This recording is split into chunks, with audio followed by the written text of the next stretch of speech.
This is the most famous music sample of all time.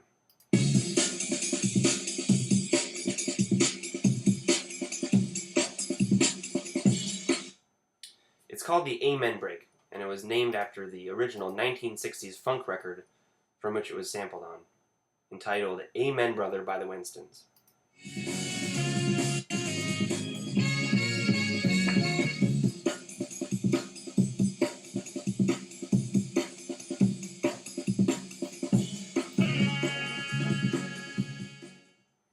It's been used for over 2 decades by musicians of all types, and it's even responsible for creating entirely new genres of its own, including IDM and jungle.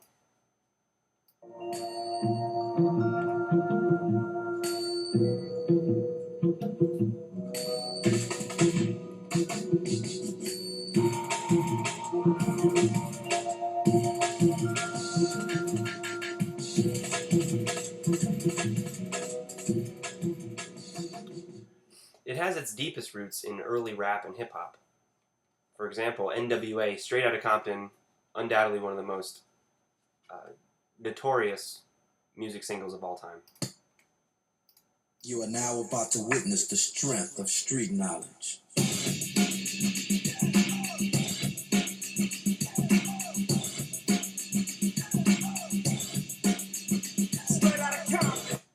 So it begs the question, why is it so famous and why is it so widely used? Well, for starters, manipulating the break is a contest of skill and talent amongst producers and composers.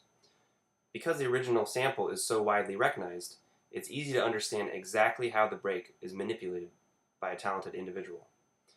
And using the break in an appropriate manner identifies the musician as being culturally aware. And because everyone uses it, it's kind of a form of call and response within culture.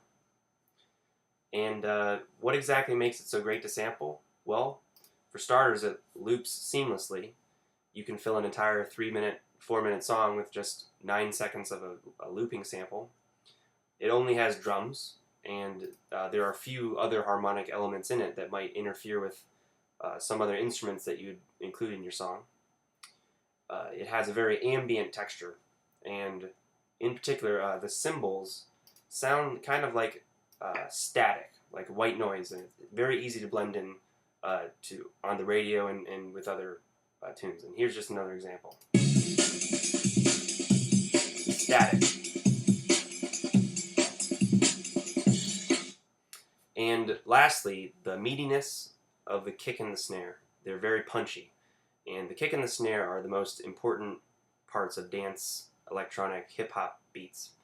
And these elements in the loop stand out so excellently among the other elements that they still sound great even 30 years today. So we come to the legal and the creative side effects of sampling other music. And for starters, using even just a small sample of an artist's recording is a copyright infringement. It's illegal. And the Winstons, who first created this music, have never seen a dime, never seen a single penny for all the other artists that have been using their work. But their attitude towards it has created its own culture that challenges the idea that music can even be owned in the first place. The Winstons are happy to be thrown into the annals of musical history at the expense of a couple dollars.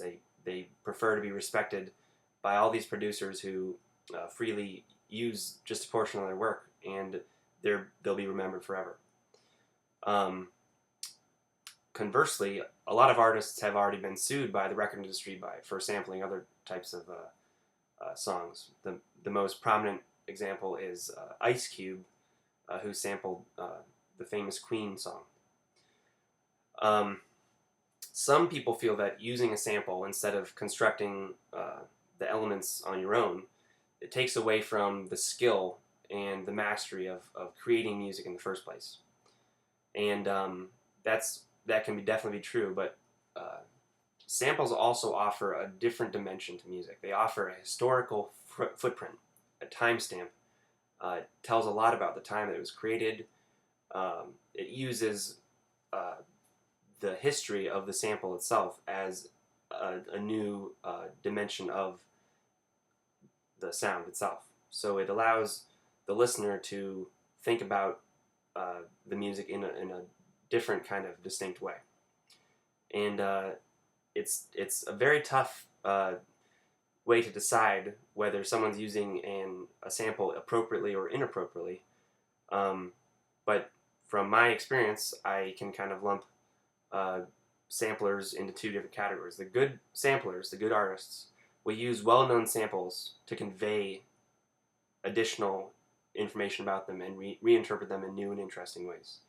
Whereas bad samplers, bad artists, will basically just steal obscure samples and treat them as if it's their own, and brand them with their own name.